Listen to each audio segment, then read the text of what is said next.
를 깨달을 수 있는 귀한 시간이 되게 하여 주시옵소서. 이 모든 말씀 예수님의 이름으로 기도드립니다. 아멘. 견고한 성읍 쇠기동 노성벽이라는 제목으로 이 시간 말씀을 전하도록 하겠습니다. 최근 러시아 우크라이나 전쟁 어떻게 이렇게 진행될지는 지난달까지만 하더라도 우크라이나 러시아 전쟁이 어떠한 양상이 될 줄 사람들은 잘 알지를 못했습니다. 우리가 보도받기로는 우크라이나가 선전을 하고 있다라고 이렇게 들었는데 실질적으로 우크라이나 국경에서 많은 전투가 치러지다 보니까는 사람들이 이 전쟁을 누가 승리할지는 잘 알지를 못했습니다. 그런데 지난달 말쯤에 큰 이변이 생기게 되었죠. 그 최전선에서 이렇게 싸우던 그 바그나 그룹의 그룹들이 이렇게 철수를 하고 쿠데타를 일으키면서 그 우크라이나 러시아 전쟁이 이제 어떻게 보면은 좀 우크라이나 쪽으로 기울어졌다라고 말을 할 수 있는 상황까지 이렇게 일어났습니다. 이 우크라이나 전선에서 싸웠던 이 바그나 그룹 이들이 수장이 자신들이 요구했던 것을 러시아 쪽에서 들어주지 않다 보니까는 끝내는 이 전쟁에 대해서 약간 회의감을 느꼈는지 전쟁이 임하기보다는 그 정부에 대해서 쿠데타를 일으키면서 모스크바까지 이렇게 진격을 하게 되었습니다. 그런데 한 200km 남겨졌을 때 다행히도 그 벨라루스 대통령이 바그나 그룹 수장과 이렇게 만나가지고 협상을 해가지고 그 쿠데타는 거기서 이렇게 끝나게 되었습니다. 이 협상을 하기 전에 러시아 대통령 푸틴은 이렇게 쿠데타를 일으키는 거 옳지 않다. 그러기 때문에 그 모든 병사들은 처형을 하겠다. 그런 다음에 그 수장 역시 처벌하겠다. 재판을 치르면서 이렇게 처벌하겠다라고 말을 했습니다. 그런데 다행히도 이렇게 협상을 하고 난 이후로는 그 바그나 그룹에 있는 소속 병사들에 대해서 안전을 보장을 할 것이고 무엇보다도 그 바그나 그룹의 수장이었던 프리고진 역시 마찬가지로 형사 입건하지 않겠다라고 이렇게 이야기를 하면서 쿠데타에 협상을 하고 그다음에 쿠데타가 종결할 수가 있게 되었습니다. 근데 이렇게 종결되고 난 다음에 바로 얼마 지나지 않아서 또다시 다른 뉴스를 듣게 되었습니다. 이것이 사실인지는 모르지만은 푸틴이 이렇게 그 바그나 그룹의 수장이었던 프리고진을 사살할 명령을 내렸다라는 그런 뉴스가 떠돌기 시작하였고 그런 다음에 한동안은 프리고진이 죽은 것이 아니냐라는 그런 뉴스도 이렇게 돌아다니는 것을 보게 되었습니다.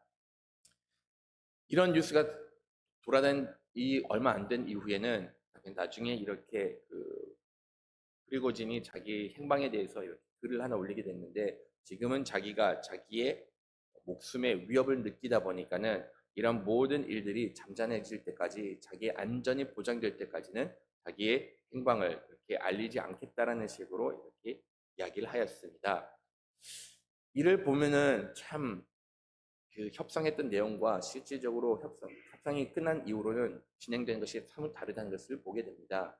아마도 이게 푸틴이 자기에게 쿠데타를 일으킨 것에 대해서 분노를 하면서 끝내는 이렇게 프리고진을 암살하는 명령이 떨어졌는지는 모르지만은 그에 대해서 자기가 지키겠다고 한 그 약속을 지키지 않았던 것이었죠.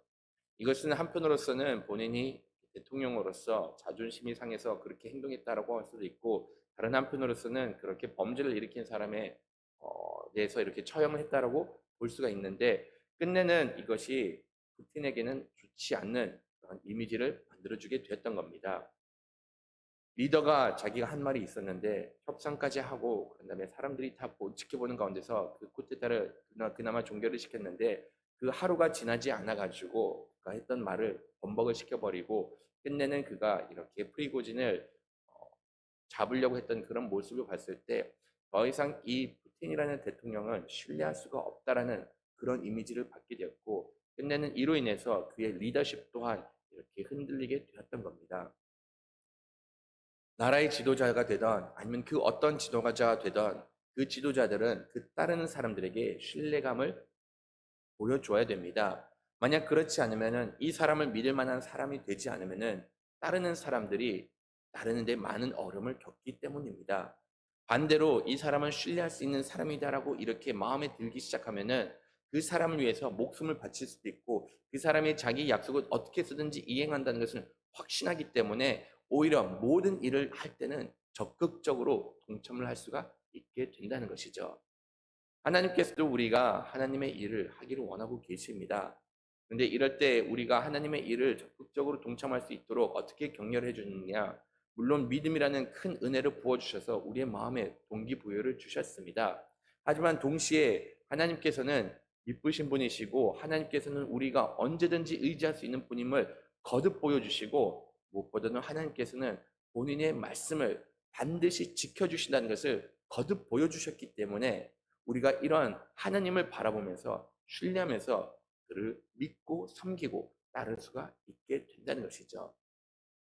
하나님에 대한 신뢰는 하루아침에 생기지는 않습니다. 이 신뢰라는 것은 거듭 하나님의 성품을 경험을 하고 거듭 하나님께서 일하신 그 모든 것들을 보면서 그런 신뢰가 차츰차츰 쌓아나가게 된다는 것이죠. 신뢰가 쌓인다는 것, 하나님에 대한 믿음이 성장해 나가는 것이고 하나님의 믿음에 성장해 가면 갈수록 그의 능력을 더 의지하면서 더 놀라운 일들을 행할 수가 있게 됩니다. 예레미야가 처음 부름을 받았을 때 하나님이 누군지는 알고는 있었습니다. 근데 하나님의 능력, 하나님께서 어떻게 일하시는 것인지 그런 것 모든 것들을 아직까지는 몸소 체험을 하지 못했던 그러한 시점이었습니다. 말씀에도 나왔듯이 하나님께서 예레미야를 처음 불렀을 때 자기는 어리다라고 이렇게 표현을 했습니다. 이 어리다라는 것 어느 정도 어렸을까라고 하는데 유대 학자들 같은 경우는 그가 처음 부름을 받았을 때 대략 한 14세, 15세쯤 됐다라고 이렇게 보고 있습니다. 근데 뭐 그가 언제 사역을 시작했고 그가 태어났던 시기를 어느 정도 알 수가 있다 보니까는 그의 나이는 한 학자들이 봤을 때 대략 한 18세에서 한 20세 그 사이가 될 것이다라고 이렇게 추측을 하고 있습니다. 뭐 그렇게 되면은 어느 정도 청년이 돼가지고 좀 건장한 편이 아닌가라고 생각을 하는데 어떻게 보면은 한 나라의 말씀을 선포하는 사람으로서는 많이 어리다라고까지 말을 할 수가 있다는 것이죠. 특히 하나님께서 일꾼을 부르시는 시점이 대략 30세 정도 된다라고 이렇게 본다라고 하면은 예레미야가 부름을 받았을 때 정말로 어리고 아직까지는 하나님을 많이 경험했던 그런 삶은 아니었던 것이었죠. 그런데 이런 예레미야를 불러가지고 내가 이제는 너에게 나의 말씀을 선포할 것이고 너를 통해서 내가 나의 뜻을 이스라엘 백성들에게 전할 것이다라고 하나님께서 말씀해 주셨습니다. 너를 선지자로 불러서 나의 말을 대변하는 사람으로서 나의 일꾼으로서 이제는 쓰겠다라고 이렇게 말씀을 하셨던 것이었죠. 물론 이런 말 예레미야에게는 부담이 될 수가 있어요. 어떻게 이렇게 하나님의 큰 일을 사람들 앞에서 서서 이런 말을 할 수가 있을까? 불안감에 떨 수 있는 것 지극히 당연합니다. 하나님께서는 이러한 예레미야를 마음에 아셨기 때문에 예레미야를 사용할 때 그가 성장할 수 있도록 그가 이 사역에 자신감을 가질 수 있도록 하나님께서는 예레미야를 조심스럽게 다루는 것을 보게 됩니다. 오늘 말씀을 보시면은 여호와께서 말씀하여 이르되 너가 무엇을 보느냐라고 이렇게 물어보십니다. 그때 하나님께서는 예레미야에게 환상을 보여주신 것이고 그때 예레미야가 말했던 것 내가 여기서 살구나무 가지를 보나이다라고 이렇게 말을 합니다. 여러분 거기서 하나님께서는 어떻게 대답을 하셨는가? 내게 이르시되 내가 잘 보았도다라고 이렇게 말씀을 해 주십니다. 이것을 그냥 표면적으로 봤을 때는 이렇게 접근을 할 수가 있어요. 살구나무 본 거 뭐가 그렇게 대단하냐라고 이렇게 생각을 할 수가 있는데 하나님께서 그에게 작은 일을 보여주신 것이고 그런 다음에 그 일을 온전히 수행할 수가 있다라는 그런 자신감을 허락을 해 주신 것이죠. 살구나무 보는 것 하나님께서 말씀해 주신 환상을 보게 만들어 주신 겁니다. 그런 다음에 그 살구나무를 본 것에 대해서 이런 일들로부터 이렇게 시작을 한 것이고 거기에 대해서 하나님께서 그에게 이렇게 칭찬을 하시면서 정말로 잘 보았다라고 이렇게 이야기를 하고 있는 것이죠. 이게 뭐가 그렇게 대단한 일일까요? 물론 대단한 일이 아닐 수는 있어요. 하지만 여기서 보시면은 예레미야는 하나님으로부터 잘 보았다라는 그런 칭찬을 받게 되었습니다. 만물을 창조하시는 분께서 어떤 일을 맡기셨는데 그 작은 일을 했다고 했는데 그럼에도 불구하고 이 만군의 하나님으로부터 칭찬을 받는다는 것 어떻게 보면 우리의 자존감을 세우는데 크게 도움이 될 수가 있다는 것이죠. 하나님께서 우리에게 일을 맡기실 때 처음부터 우리를 부르셔가지고 너는 저기 나가서 바다를 가르라라고 말씀하지 않으십니다. 하나님께서 먼저 작은 기적들을, 작은 일들을 통해서 우리의 마음에, 우리의 믿음에 확고한 마음을 허락을 해주시고 우리에게 용기를 북돋아 주시면서 그런 다음에 하나님께서 하나님을 좀 더 신뢰할 수 있게 만들어 주신다는 것이죠.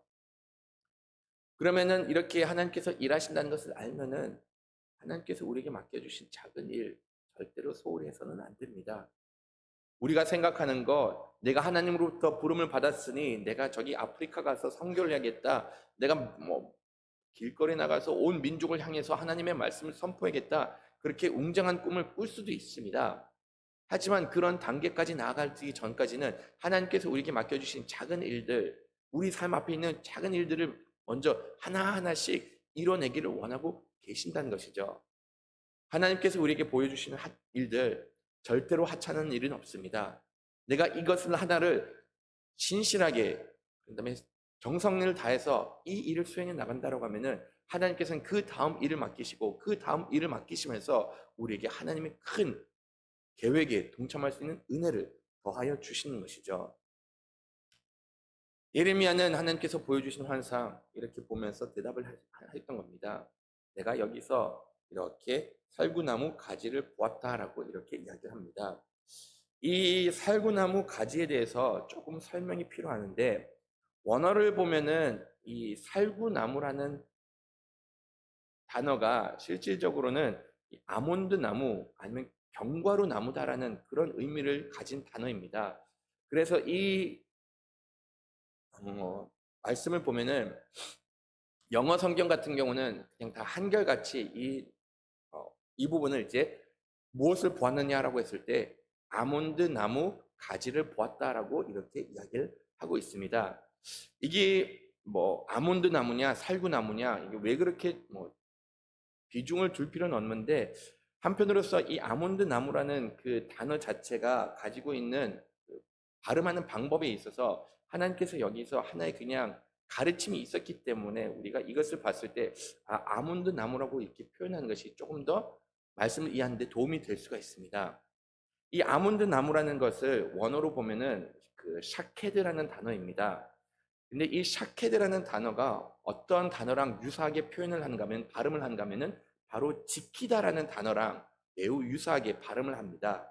아몬드 나무 같은 경우는 샤케드라고 이렇게 표현을 하고 발음을 하고 그다음에 지키다라는 단어는 샤카드라는 이렇게 로 표현을 하면서 샤키드 샤카드라고 이렇게 하면서 아몬드 나무 지키다라는 것을 이렇게 매우 유사하게 들리게 만든 것이죠. 그리고 여기서 보시면은 이제 가지다라고 이렇게 이야기를 하고 있는데 이 가지라는 것을 이제 여러 가지 뜻이 있습니다. 뭐 아몬드 나무 가지다라고 이렇게 볼 수가 있는데 그 가지라는 뜻 중에서 지팡이라는 의미도 같이 담겨져 있습니다. 그러면 여기서 하나님께서 가르쳐 주시는 것은 무엇이냐? 물론 우리가 아몬드 가지를 보았다라고 이렇게 말을 할 수가 있고 다른 한편으로서는 하나님께서 여기서 은연중에 가르쳐 주려고 하는 것 나는 지켜주는 지팡이다라고 이렇게 전하는 의미를 같이 담고 있습니다. 칼빈 같은 경우는 이 본문을 이 살구나무 가지를 이 아몬드 가지를 어떻게 이야기를 했는가 하면은 파수꾼의 막대기로까지 이렇게 표현을 하면서 지키는 나무다, 지키는 가지다라고 이렇게 이야기를 하였습니다. 왜 이런 지키는 나무로서 강조를 하였을까라고 하면은 지금까지 하나님께서 많은 선지자들을 통해서 선포하였던 하나님의 예언들, 말씀들 이것을 반드시 지키겠다라고 이렇게 말씀을 하신 겁니다. 12절의 말씀을 보시더라도 여호와께서 이르시되 내가 잘 보았도다. 이는 내가 내 말을 지켜 그대로 이루려 함이라 하시니라 라고 이렇게 이야기를 하고 있습니다. 지금까지 내가 많은 선지자들을 통해서 선포하는 나의 말들, 나는 이것을 지키는 사람이다. 지키는 지팡이로서 내 말들이 반드시 이루어질 수 있도록 나는 일하는 하나님이다 라고 이렇게 보여주신 겁니다. 하나님께서 우리에게 해주신 그 언약들 반드시 지켜주시는 분이십니다. 때로는 이것이 시간이 너무나도 오래 걸리다 보니 하나님의 자녀들이 인내를 못하면서 그 약속을 잊어버릴 때도 있고, 아니면 때로는 우리가 조급하게 생각을 하다 보니 하나님께서는 약속을 안 지키신다라고 우리가 착각을 할 때가 있는데, 하나님께서는 반드시 자신의 말을 지키는 분이고 이것이 때가 되면은 반드시 이루어주시는 분이심을 우리에게 이렇게 말씀을 하신 겁니다. 하나님은 신실하신 분이십니다. 하나님께서는 우리의 삶 가운데서 약속하신 그 모든 것들 반드시 지켜주시는 분이니 우리는 이에 대해서 의심치 않고 하나님을 신뢰하면서 나가시길 간절히 바라겠습니다. 매일 성경 첫 번째 단락 한번 같이 읽어보도록 하겠습니다. 하나님은 어떤 분입니까? 말씀 사역자에게 말씀을 성취가 확실함을 약속하십니다. 예레미야에게 보여주신 살구나무까지도 하나님이 말씀을 시각 자료입니다. 하나님의 말씀을 전하고 그 말씀대로 사는 사람에게 성취에 대한 확신보다 중요한 것도 없습니다. 말씀을 따르기로 한 선택이 틀리지 않았다는 하나님의 말씀을 반드시 실현된다라는 믿음에서 오기 때문입니다. 하나님은 말씀은 틀림없이 사건을 일으키고 또한 현실이 된다는 믿음으로 오늘 삽시다. 아멘. 하나님께서 이렇게 예레미야에게 본인의 말씀이 반드시 일어난다라고 보여주시고, 그런 다음에 이 첫 번째 환상을 통해 가지고 예레미야에게 용기를 북돋았다라고 이렇게 보면은 하나님께서는 또 다른 환상을 보여주게 되십니다. 이번 환상 같은 경우는 이것은 이제는 앞으로 본인이 해야 될 사역, 예루살렘에 대한 심판의 말씀을 이렇게 전하였던 것이었죠. 하나님께서 예레미야에게 다시금 물어보십니다. 너가 지금 보는 것이 무엇이냐라고 했을 때 이 예레미야는 끓는 가마가 이렇게 보인다라고 합니다. 그런 다음에 북쪽으로 이것이 기울어졌다라고 이렇게 이야기를 해주고 있습니다. 이렇게 이 환상을 보았던 예레미야에게 하나님께서는 이 환상이 어떤 의미를 지니고 있는가를 설명을 해주고 있습니다. 끓는 가마라고 하는 것, 이것이 원어로 보면은 계속해서 진행형으로서 기록이 되었는데 이것은 본인의 마음을 지금 이야기를 하고 있는 겁니다. 하나님께서 이 이스라엘 백성을 봤을 때 이렇게 끓는 가마처럼 속이 부글부글 끓고 있다라고 이렇게 말씀을 표현을 하고 있는 겁니다. 하나님의 상태, 지금 분노의 상태다라고 이렇게 말씀을 해 주신 것이죠. 이것을 사뭇 이스라엘 백성들은 이해를 하기 좀 어렵습니다. 그 이유는 예레미야가 사역을 처음 시작했을 때 말씀에도 나와 있듯이 요시야가 왕이었을 때 그는 사역을 시작하게 되었습니다. 이 요시야의 때는 어떤 때였을까? 그나마 남유다가 어느 정도 안정기를 들어섰던 그런 상태였습니다. 정치적으로나 사회적으로나 안정하였고 번영하였던 바로 그러한 시대였죠. 더 이상 아수르로부터 위협을 당하지 않았고, 그런 다음에 이 전쟁이 없다 보니 태평성대를 누렸던 그러한 시대였습니다. 심지어는 이제는 북쪽에서 이렇게 자신들을 위협하는 나라들이 없었고, 그다음에 북쪽까지 이렇게 나라를 영토를 확장해 나가면서 어떻게 보면은 자신들이 마치 모든 것을 잘하고 있다라는 그런 착각을 일으킬 수 있었던 그런 상태였던 것이었죠. 근데 정작 하나님께서는 이 나라를 바라보시면서 지금 속이 이렇게 끓고 있다라고 말씀을 하신 겁니다. 하나님께서 분노를 일으키셨던 이유는 다른 데 있지 않습니다. 말씀에도 나와 있듯이 이들이 영적으로 무방비한 상태였고, 그런 다음에 이들은 이방신들과 영적이나 도덕적으로나 부패한 상태였기 때문에 이들이 지금 하나님께서는 이들에 대해서 분노를 갖기를 시작하였고, 그런 다음에 끝내는 이 북방에서부터 재앙이 내려오게 될 것이다 라고 이렇게 말씀을 하신 겁니다. 요시야 때는 물론 어느 정도 번창을 하였고 그렇습니다. 전반적으로 봤을 때 요시야는 그래도 선한 왕이었기 때문에 하나님을 섬길 수 있도록 많이 격려를 하였고 바른 왕이었습니다. 하지만 그럼에도 불구하고 하나님께서 이들이 원하는 만큼, 아니면 또 더 이후로는 이들이 다시금 하나님 앞에 나오지 못하다 보니 이 가운데 하나님의 분노하심이 임하게 될 것을 보여주신 것이고, 이러한 분노 오랫동안 지속되지 않고 때가 되면은 빠른 시일 내에 그 분노가 이렇게 임하게 될 것이다라고 말씀을 하신 겁니다. 처음에 보여줬던 그 환상 같은 경우도 이렇게 말씀드렸던 것처럼 이 아몬드 나무다라고 이렇게 했는데 거기서 어떤 의미가 같이 담겨져 있는가 하면은 가장 먼저 피는 나무가 바로 이 아몬드 나무입니다. 봄이 되었을 때 그쪽 지역에서 가장 먼저 피는 거, 이것이 조만간 핀다라는 것을 알게 되기 때문에 여기서 하나님의 진노가 조만간이면 일어나게 될 것이다. 이런 일들이 곧 시작하게 될 것이다라는 것을 말씀을 해 주었던 것이었죠. 그리고 나서 예레미야에게 주었던 사역, 너는 바로 이러한 진실을, 이러한 진리를 이제는 백성들에게 선포하라라고 말씀을 하신 겁니다. 어린 예레미야에게는 이러한 말씀 전하는 거 결코 쉽지 않을 거라 저는 생각을 해요. 자신들은 지금 하나님을 잘 믿는다라고 생각을 하고 있고 지금 그래도 선한 왕이 정권을 잡고 있었기 때문에 이런 가운데 우리가 무엇을 잘못했는가라고 이렇게 쉽게 생각을 할 수가 있다는 것이죠. 그런 잘하고 있는 사람들에게 너 그거 잘하는 거 착각이야. 지금 아직까지 우상 숭배하고 있고 도덕적으로 부패하고 있으니 똑바로 해라고 이렇게 말하는 거 결코 쉽지는 않다는 것이죠. 들으려고 하지 않을 뿐만이 아니라 이것을 말을 할 때 사람들이 예레미야에 대해서 거부 반응을 일으킬 것을 알았기 때문에 이런 말을 선포하는 것이 어려웠는데도 불구하고 하나님께서는 그에게 하셨던 말씀, 이것이 너에게 주어진 하나님의 사명이기 때문에 너는 이것에 대해서 선포하라라고 말씀을 하신 겁니다. 하나님의 말씀을 있는 그대로 선포하는 거 결코 쉽지 않습니다. 그 이유는 전반적인 사회적인 흐름과 반대되는 이야기를 선포할 때가 있기 때문입니다. 또는 하나님의 말씀을 선포할 때 상대방에 있는 잘못을 적나라하게 드러내고 어떻게 보면 거기에 대해서 잘못을 선포를 하기 때문에 그런 일들 하는 것이 결코 쉽지가 않다는 것이죠.